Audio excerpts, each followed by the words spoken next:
ತಾಲೂಕಿನಲ್ಲಿ ಕಾನೂನು ಎಲ್ಲರಿಗೂ ಒಂದೇ.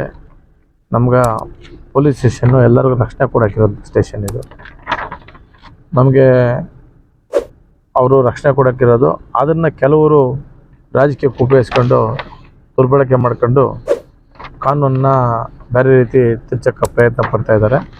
ಕೆಲವೊಂದು ಘಟನೆಗಳು ನಡೆದಂಥ ಆಲಗನಹಳ್ಳಿದಿರ್ಬೋದು, ತೊಂಡೆಬಾಯಿದಿರ್ಬೋದು, ಡೀಪಹಳ್ಳಿದಿರ್ಬೋದು, ಸೊ ಈಗ ಸರ್ಕಾರಿ ಆಸ್ಪತ್ರೆದಿರ್ಬೋದು, ಈ ಹಲವಾರು ಮದ್ಯ ಮಾರಾಟ ಕಳ್ಳತನಗಳದು ಎಲ್ಲ ಸೇರಿ ಇವತ್ತು ನಾವು ಬಂದು ಸಾಹೇಬ್ರಿಗೆ ಒಂದು ಲೆಟ್ರ್ ಕೊಟ್ಟಿದ್ದೀರಿ.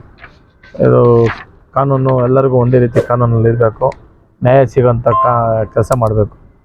ಯಾವುದೇ ಫೋನ್ಗಳಿಗೆ, ಒತ್ತಡಗಳಿಗೆ, ಲೀಡರ್ಗಳಿಗೆ ಮಣಿಯದೆ ಕಾನೂನು ರೀತಿ ಕೆಲಸ ಮಾಡಿರಿ ಅಂತ ಹೇಳಿದ್ದೀರಿ. ಮಾಡ್ತಾಯಿದ್ದಾರೆ, ಮಾಡ್ತೀವಿ ಅಂತ ಹೇಳಿದ್ದಾರೆ. ನಮ್ಮ ವೃತ್ತ ನಿರೀಕ್ಷಕರು ಒಳ್ಳೆ ಅಂಜನ್ ಕುಮಾರ್ ಸಾಹೇಬರು ತುಂಬ ಉತ್ತಮವಾಗಿ ಕೆಲಸ ಮಾಡ್ತಾರೆ ಅಂತ ಕೇಳ್ಪಟ್ಟಿದ್ದೀನಿ. ತಾಲೂಕು ಕೇಳಿದ್ದೀನಿ. ಬಟ್ ಅವ್ರಿಗೆ ನಾವು ತಾಲೂಕಲ್ಲಿ ನಮ್ಮ ಲೀಡರ್ಗೆ ಸಮಸ್ಯೆ ಆಗ್ಬಾರ್ದು ಅಂತ ಮುನ್ನೆಚ್ಚರಿಕೆಗೆ ಬಂದು ನಾವು ಕಂಪ್ಲೇಂಟ್ ಕೊಟ್ಟಿದ್ದೀರಿ. ನಾವು ನಿಮಗೆ ನ್ಯಾಯ ಕೊಡಿಸ್ತೀವಿ ಅಂತ ಹೇಳಿದ್ದಾರೆ. ನ್ಯಾಯದ ಪರವಾಗಿ ಇರ್ತಾರೆ ಅಂತ ನನ್ನ ಭರವಸೆ ಇದೆ.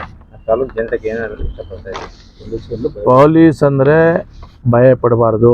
ಭಯ ಪಡಿಸೋಂಥ ಜನ ಇದ್ದಾರೆ. ಪೊಲೀಸ್ ಕರ್ಕೊಂಡ್ಬಿಡ್ತೀರಿ, ಪೊಲೀಸ್ ಕಂಪ್ಲೇಂಟ್ ಕೊಡಿಸ್ತೀನಿ, FIR ಹಾಕ್ತೀನಿ ಅಂತ ದಿಗ್ಲಿಕ್ಸ್ಬಿಟ್ಟು ಈ ಪಾರ್ಟಿಯಿಂದ ಆ ಪಾರ್ಟಿ ಕರ್ಕೊಂಡೋದು, ಆ ಪಾರ್ಟಿಯಿಂದ ಈ ಪಾರ್ಟಿ ಕರ್ಕೊಂಡೋದು ಮಾಡ್ತಾರೆ. ನಮ್ಮ ಲೀಡರ್ಗಳನ್ನ ಕೆಲವನ್ನ ಪೊಲೀಸ್ ಭಯಕ್ಕೆ ಕರ್ಕೊಂಡಂಥದ್ದು ನಡೀತಾ ಇದೆ.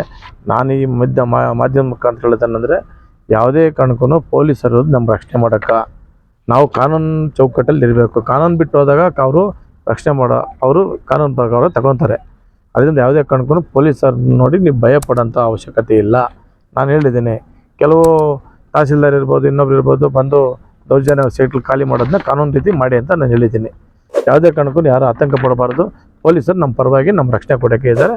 ಈ ಥರನೂ ಮುಂದುವರ್ಸ್ಕೊಂಡು ಹೋಗ್ತಾರೆ.